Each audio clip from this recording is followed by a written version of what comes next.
Alright, so in this video we are going to be cutting a version of a graduated bob. Now I say a version because we're going to leave it a little bit longer than a classic graduated bob. However, the sections we're going to take are the exact same sections you would take for a graduated bob. So as you can see, this very first section that I am taking is a center section in the middle of the back, but I'm combing the hair at an angle and holding my fingers at a 45-degree angle.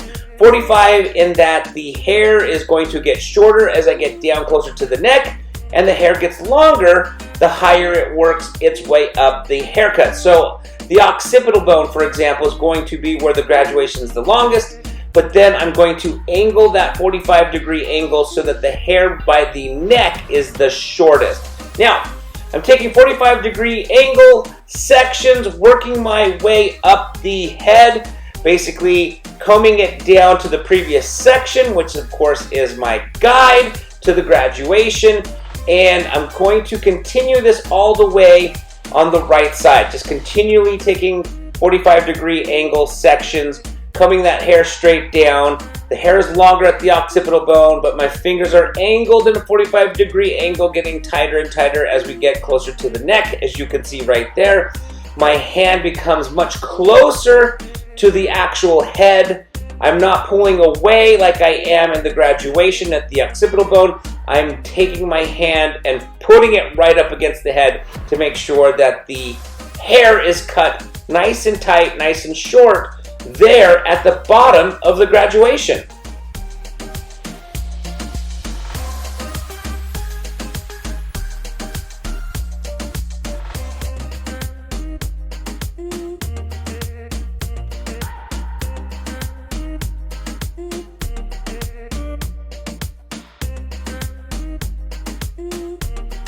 Alright, so in this section, you can see that the diagonal section goes all the way from the back of the crown at the top of the head all the way to the front, which is the temple, and as you can see, it is now time to establish the bob outline on the front of the hair. I'm using the graduated shape in the back as my guide to create this bob angle right here at the front of the graduated bob. So, the next section I'm going to comb down, and again, using that section I just cut as my guide, we're going to establish the bob outline here on the side / front of the haircut.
Alright, so now that I've completed the graduation on the right side, it is time to do the exact same thing on the left side, taking 45-degree angles, holding my fingers in a 45-degree angle, and basically combing the hair down to the previous graduated section and continuing with the graduation on the left side.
Right now that the graduation is all done, I've gone ahead and dried the hair, and now I am going to chip in the desired outline in the back, as well as cross-check the outline on the sides. So I'm just taking the point of my scissors and just chipping in that outline that I want, and I'm going to do that on both the right side and the left side.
So we've come to the end of this haircut. As you can see, the graduated bob is all done. I hope you guys enjoyed this video. If you did, please give it a thumbs up. If you have any questions or comments in regards to this haircut, please put them down in the comment section below. And please don't forget to subscribe to this channel for more awesome content coming your way. And I want to thank you so very much again for watching.